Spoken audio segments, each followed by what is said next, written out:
Olá, hoje nós vamos falar sobre criptógamas, briófitas, pteridófitas. Você não sabe o que é isso? Ok, mais um motivo para assistir esse vídeo.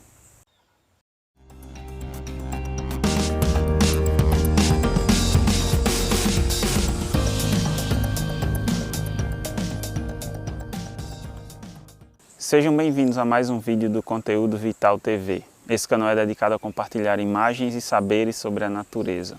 Se você se interessa por esses assuntos, considere se inscrever no canal.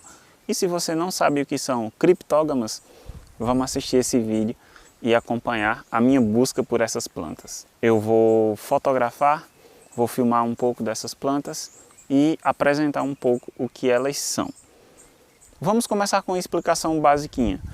A maioria das plantas com as quais a gente está familiarizado são plantas que possuem flor ou fruto. E aí você pode se perguntar, bom, mas tem planta que não tem flor nem fruto? Sim, dentro das criptógamas a gente tem inclusive algumas plantas que não têm nem flor, nem fruto, nem caule, nem folha, nem raiz. Aí você pode dizer, tá, e essa planta tem o quê? A gente vai aprofundar ao longo do tempo esse conteúdo sobre a estrutura dessas plantas e tudo mais, mas eu vou dar uma explicação bem simples. Essas estruturas de flor, fruto e semente, elas são estruturas reprodutivas das plantas.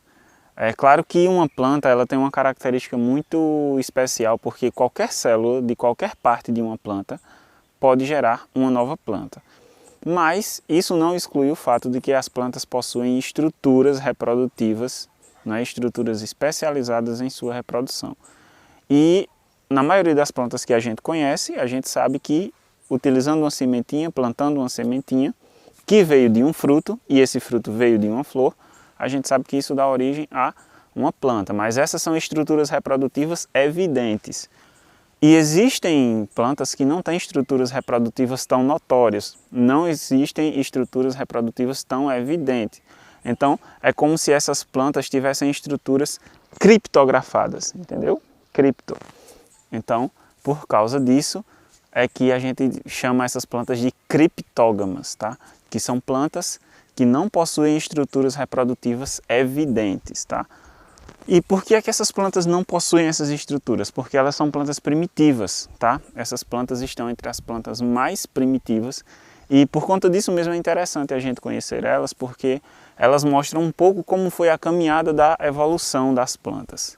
Sendo que esse vídeo é só o começo de uma jornada em que eu vou estar procurando localizar essas plantas, filmar e fotografar. E posteriormente eu vou lançar um conteúdo mais completo apresentando essas plantas para vocês, tá?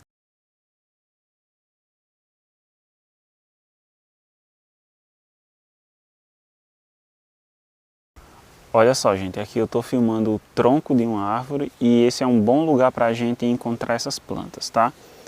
Isso parece simplesmente que é um lodo em cima do tronco da árvore e essas plantas são quase isso mesmo. Só que tem uma distinção, o lodo propriamente dito, ele geralmente é formado por algas e não por plantas, tá? Pode existir lodo em um tronco também, mas essa semelhança entre as criptógamas desse grupo aqui, que são as briófitas, a gente tem aqui um musgo, tá? Aqui a gente tem um outro grupo de briófita que por ser muito pequeno aqui, eu mal estou conseguindo visualizar a estrutura, mas pode ser que sejam hepáticas, tá? Então musgo, uma provável hepática, que eu só vou tirar a dúvida quando eu tiver imagens melhores para observar em casa. E tudo isso se parece muito com lodo, né? Mas por que é que essas plantas se parecem tanto com o lodo? É que, na verdade, elas são descendentes das algas, tá? As plantas elas se originaram a partir das algas. Houve basicamente uma mudança na forma como o embrião é formado nas plantas. Porque as algas não têm um embrião propriamente dito. E as plantas mais primitivas, elas basicamente eram como algas que começaram a formar uma estruturazinha de embrião. A compreensão adequada disso envolve processos celulares que seriam complicados de demonstrar agora, e também esse não é o objetivo do vídeo, porque, como eu falei, eu quero só fazer uma apresentação básica dos grupos e eu vou fazer um conteúdo mais completo adiante sobre essas plantas, tá? Mas assim, a princípio a gente tem aqui musgo, tá? E pelo tamanho da ponta da caneta aqui vocês conseguem ver que eles são bem pequenininhos. E aqui a gente tem hepáticas, tá? Que são tão pequenininhas que a gente mal consegue visualizar a estrutura delas. As plantas evoluíram a partir de algas verdes que desenvolveram um embrião, tá?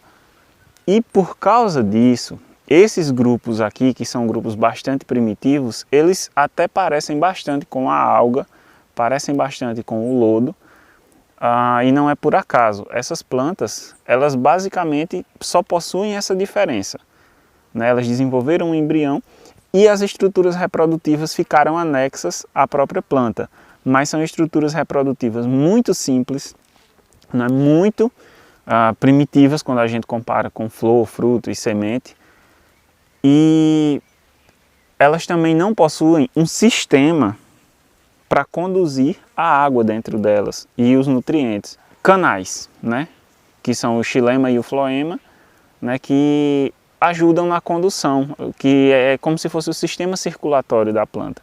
E essas plantinhas aqui, elas não possuem isso. São atraqueófitas, elas são plantas sem um sistema vascular. E a falta desse sistema limita o crescimento delas. Então é por isso que elas vivem em locais de sombra, por isso que elas são mais comuns em áreas úmidas e por isso que elas são tão pequenininhas, porque elas não adiantaria elas crescerem se elas não teriam um sistema para levar a água e o nutriente para todas as partes dela.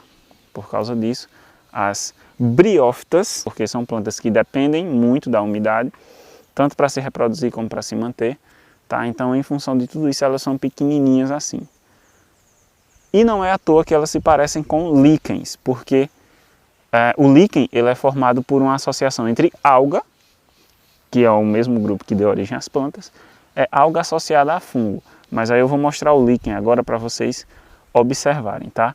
Então, prestem atenção na foto de uma briófita e prestem atenção na foto de um líquen.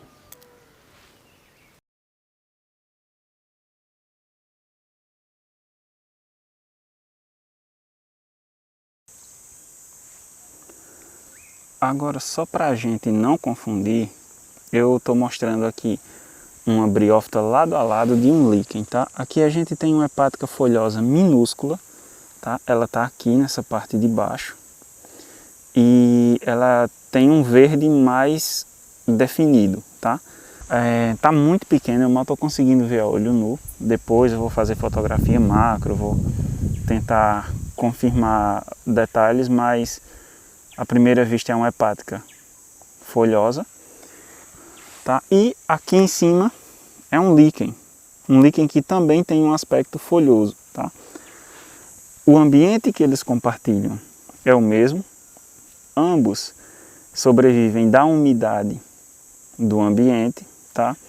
Então existe alguma semelhança, mas é fácil de distinguir. O líquen frequentemente ele tem esse aspecto mais esbranquiçado, pode também ser alaranjado, pode ter uma certa variedade de cores, mas as briófitas são essas plantinhas aqui, tá?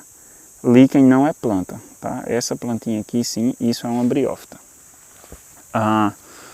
Agora, comparando outro tipo de líquen com outro tipo de briófita.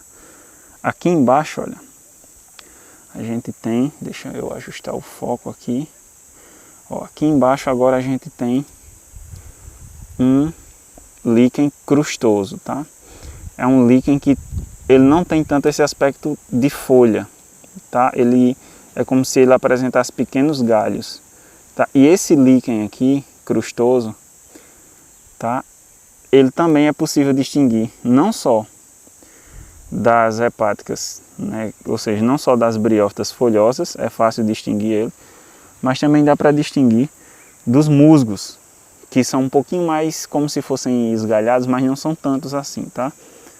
eles não são tão parecidos assim. Na verdade, são notavelmente diferentes dos líquens. Eu vou agora mostrar em um outro local o musgo. Ele tem uma coloração um pouco parecida com o líquen, nesse caso aqui, tá? Mas o musgo ele pode ser mais esverdeado ou mais acinzentado. E vou mostrar as diferenças aqui antes de começar a mostrar as fotos. Olha só, gente, aqui a gente tem, tá, um exemplo de musgo que ele tem uma coloração mais parecida com aquele líquen, mas ele é muito, mas muito menor do que o líquen. E além disso, enquanto o líquen parece a galharia de um alce, de um veado, alguma coisa assim, que é tipo uma galharia um pouco mais achatada, esse aqui, o musgo, ele possui folhinhas como se fosse um pé de grama em miniatura, tá?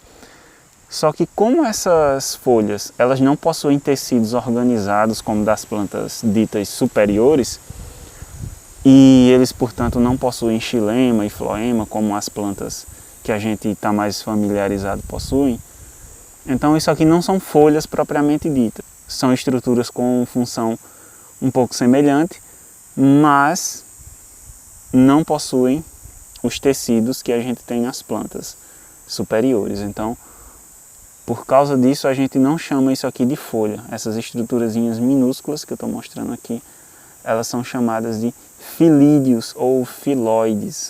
São terminologias frequentemente utilizadas para a gente falar dessas estruturas semelhantes a folhas que a gente tem nos musgos. E aproveitando que a luminosidade aqui está interessante, a luz do sol está incidindo direto sobre esses musgos, eu vou fazer algumas fotografias.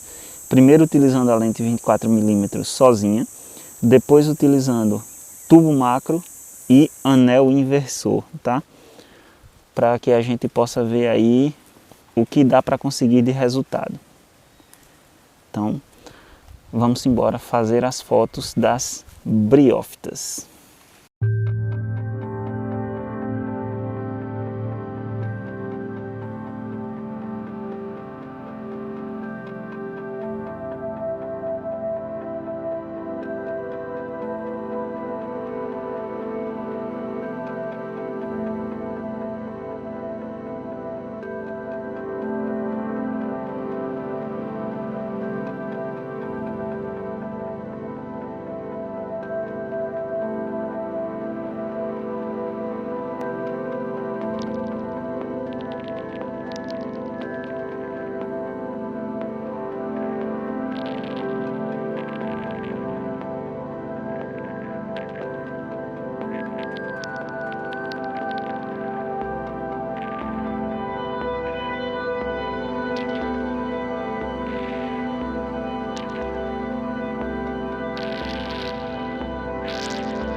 Aqui a gente já está em um outro grupo de criptógama, tá? Aqui a gente está no grupo das pteridófitas. E aí a gente tem uma diferença bem notável, que enquanto uma briófita é bem pequenininha, as pteridófitas elas já conseguem chegar a tamanhos maiores, tá? Hoje não é muito comum a gente ter pteridófitas arbóreas. A gente até tem, tá? A gente tem o exemplo do xaxim, por exemplo, né? Mas aqui a gente tem o exemplo de uma pteridófita também, vive no tronco de outras árvores, tá? Por um acaso, essa é uma espécie mais comum aqui. E percebam a diferença de tamanho. Enquanto um musgo ele é muitas vezes menor do que a tampa de uma caneta, aqui a gente tem uma história diferente. Olha. Aqui essa planta ela já possui um tamanho que é várias vezes maior que o tamanho de uma caneta. Mostrando aqui a planta por completo, a gente consegue ver isso de forma mais evidente. A gente já percebe aí que ela consegue atingir um tamanho consideravelmente maior, tá? E por que é que nessas plantas aqui a gente tem esse tamanho consideravelmente maior? O segredo é que esse grupo de plantas ele já possui um sistema vascular, tá? Então a gente já tem plantas chamadas de traqueófitas. Enquanto as briófitas, como musgos e hepáticas, são atraqueófitas, ou seja, plantas que não possuem um sistema vascular, essas plantas aqui elas possuem essa rede, esse conjunto de canais para transportar água e nutriente ao longo do corpo da planta, e por conta disso elas possuem um tamanho bem maior. Por serem plantas possuidoras de tecidos especializados na condução de água e de nutrientes, as pteridófitas conseguiram explorar novos nichos ecológicos, buscar a luz em novos ambientes e atingir um tamanho maior. É por causa disso que, na era mesozoica, os dinossauros caminhavam entre florestas de pteridófitas, que na verdade tinham um aspecto mais parecido com o de samambaias.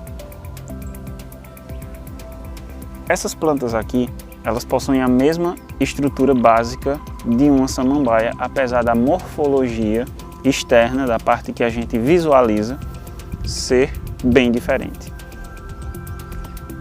Uma característica compartilhada pelos dois grupos são as estruturas reprodutivas, porque todas essas plantas que eu comentei aqui, sejam vascularizadas ou não, sejam traqueófitas ou atraqueófitas, elas são plantas criptógamas, ou seja, plantas que não possuem estruturas reprodutivas evidentes. Agora eu vou deixar vocês com imagens adicionais e também informações adicionais sobre essas plantas e como eu fiz essas fotografias. Não esqueça de dar um like no vídeo, que é para sinalizar para o YouTube que conteúdo ensinando sobre plantas, sobre a biologia, sobre a ecologia é sim, ou são sim, conteúdos relevantes, são conteúdos importantes. Então o fato de você deixar o like no vídeo sinaliza isso para o YouTube, tá certo? Então eu peço que você deixe esse like, não custa absolutamente nada para você. Clica aí no botão do joinha, que é para fortalecer o conteúdo. E não esqueça que sobre briófitas e sobre pteridófitas, sobre todas essas criptógamas das quais falamos hoje, ainda tem muito o que ver, ainda tem muito o que aprender e explorar. E por conta disso, é interessante que você se inscreva no canal para acompanhar os próximos conteúdos, porque ainda tem um mundo de coisa para a gente ver e aprender juntos, beleza? Ficamos por aqui, até o próximo vídeo e muito obrigado.